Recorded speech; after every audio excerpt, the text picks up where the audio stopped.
What's good, everybody? It's your brother Mad Black, the most dangerous and the most toxic black man on the internet, and I am black up in your face again with some more pro-black commentary. I saw something very interesting, and apparently it's an older video because obviously I don't watch The View, so I just happened to see it yesterday where someone else was doing a commentary on it, but it is like a little bit of a debate between the View host Sonny Hostin and Coleman Hughes, and I want to just do a little bit of a commentary on it.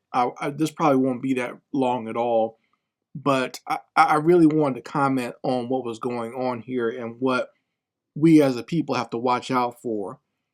Because what you have here is an argument between two bootlicks on different sides of the political aisle. Okay, these are both shills. Coleman Hughes is a shill for conservatism and for the Republicans.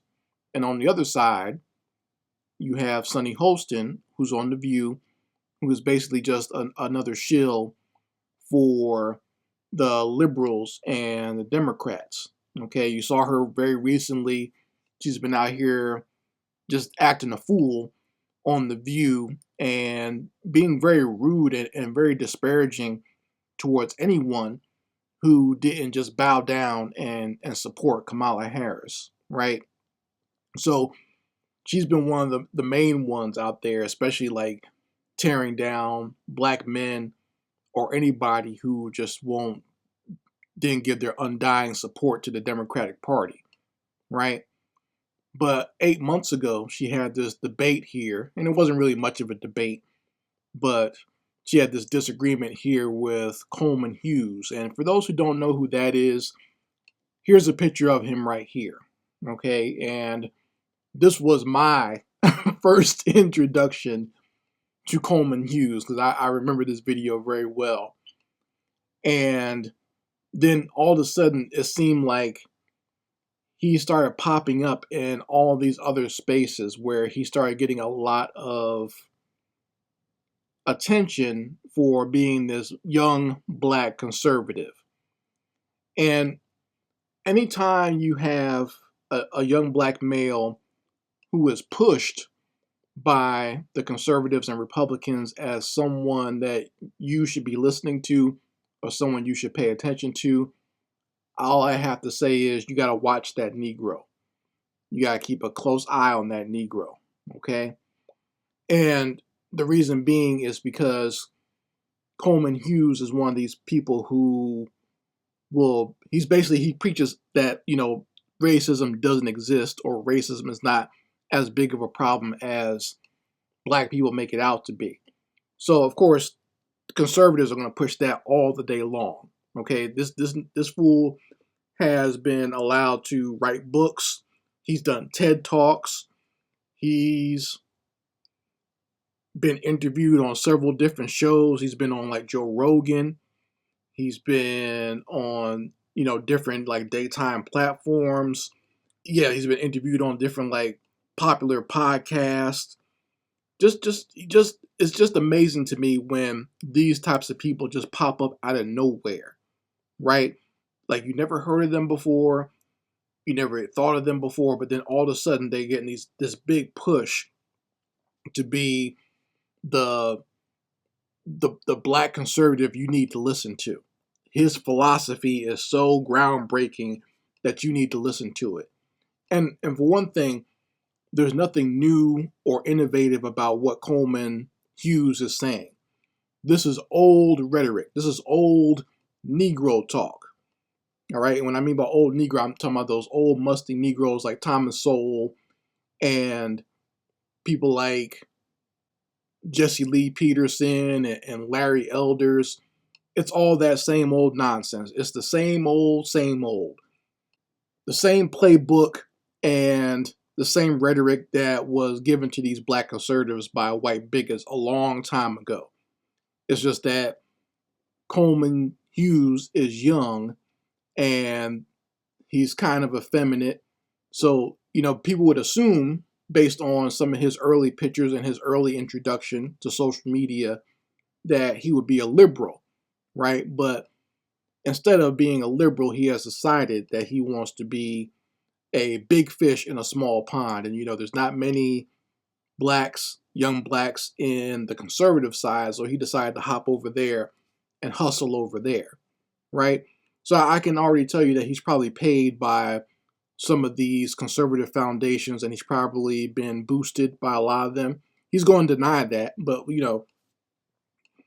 they can deny it all they want, but it's obvious what it is, right? So let's listen to a little bit of this so-called debate between Coleman Hughes and Sonny Hostin here, and we'll talk about what they're talking about in a few minutes. I'll give my commentary on what they're saying here. So let me boost the audio and make sure we're at the right spot here, and we're going to play just a little bit of what they're going back and forth. Let's listen here. Many in the Black community, if I'm being honest with you, because I want to be, believe that you are being used as a pawn by the right and that you're a charlatan of sorts. He's not a Republican. I don't think there's any evidence I've been co-opted by anyone, and I think that's an ad hominem tactic people use to not address really the important conversations we're having. So you might not have been co-opted, but you definitely signed up to be a mouthpiece for a certain side. I mean, let's just be honest, okay? Because this Negro here has been tapped to talk in Congress to be against reparations. That's another thing he's done. So not just being on TV, not just being on podcasts, not just writing books, not just giving TED Talks. He's been in the halls of Congress to be against reparations. You see what I'm saying? This fool just got taken and brought out of nowhere to be the mouthpiece for white bigots on the right. But here's the funny part. And the reason I played that quote here, and this is what got my attention, is that you got Sonny Hostin here saying that, you've been accused of being a pawn and being used to spout, some stuff for the political right. But Sonny Hostin, you do the same for the political left. You're a pawn for liberals. So this is like the pot calling the kettle black here, right? The fact that you would have this woman being critical of someone being a pawn, and she's one of the biggest pawns. She's on national TV.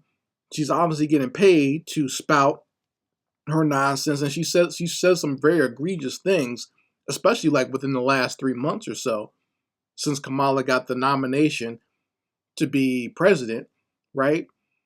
And Sonny Hostin has been one of her biggest boosters, and even now, even after Kamala lost, she's still out here saying some very egregious things, but because she's on the political left, they're letting her stay on TV and say this stuff, right? So you have two people here who have basically both attacked the black community in different ways. And, Sonny Hostin, she's not black per se. I think one of her parents might be like half black or something like that. She only claims black when it's convenient for her. And in fact, they did like a study where they looked up her ancestry and found that her family were slave owners. So I found that very interesting and very ironic that she's one of these people that's always talking this nonsense about how she's black and down with people of color and stuff like this, and her family was slave owners. I thought that was very interesting because that's how she talks to black people when she's on TV. She talks to black people like we're stupid and we need to conform to what someone like her has to say, because she's educated and she knows better, and we should listen to what she has to say about current events and politics, right? So here you have two people, both who are paid shills by the different political parties, and they're pretending to have an argument here. But the truth of the matter is, if you listen to either one of these fools, you'll be dumb, blind, and confused.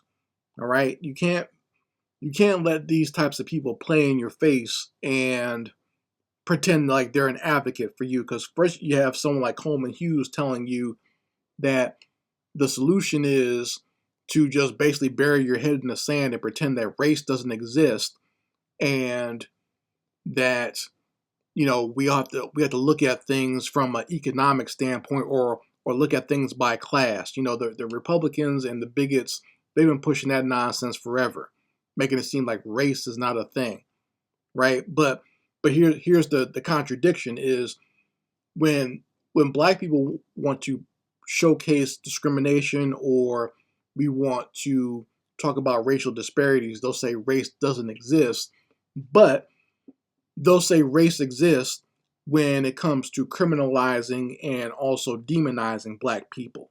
You see what I'm saying? If one black person does something wrong, they'll point out race. Just the other day, I had one of these white bigots come to my channel and want to talk about the crime stats. Now, the video I made had nothing to do with that. Had nothing to do with that whatsoever. But he wanted to kind of point out, you blacks are only a small percent of the population, but you're half the people in prison. Just nonsense, you see. So when it comes to stuff like that, when it's a negative, they'll point out race all the day long, right? When it comes out to something that they don't like, they'll point out race all the day long. When black people do something, like when black people are protesting, it's a riot. When white people are tearing down the Capitol and having a riot, it's a peaceful protest, and nothing bad happened here, right? So they'll pull race out of their ass when they feel like it. That's why I like that it's called the race card. It's from their deck, right? But they always accuse black people of playing the race card when it's really a game they've created to begin with. And always they want to be able to have that race card so they can use it to demonize us, but they don't like it when we use it to uplift ourselves. So, you can't listen to people like Coleman Hughes. He's a coon, he's a buffoon. Just is obvious. The fact that you can make a video of yourself on a subway in your little musty drawers, and then all of a sudden be in the halls of Congress talking about black people don't need reparations. This is obviously an agent, right? But also don't be confused by the fake ass Beyonce looking, mulatto on the other side telling you that your only solution for advancement is to get an education and vote Democrat. All right? You have to be careful of these two types of people because they're both going to lead you astray. All right? And this is funny because this is the type of thing that's put in front of us as real political discourse, and like these are our only two options. It's not. You have plenty of options out there. You have plenty of ways to move forward, and most of it coalesces with you listening to yourself and to your own people and to the grassroots, and not listening to these two co-opted slaves that they got fighting in the slave quarters in front of you and thinking that this is the way that you're going to move forward by listening to one of these two clowns here. So anyway, you folks let me know how you feel about it in the comments section. I'd love to hear your opinions on this. So anyway, Mad Black, and I will be back with my foot on the devil's back.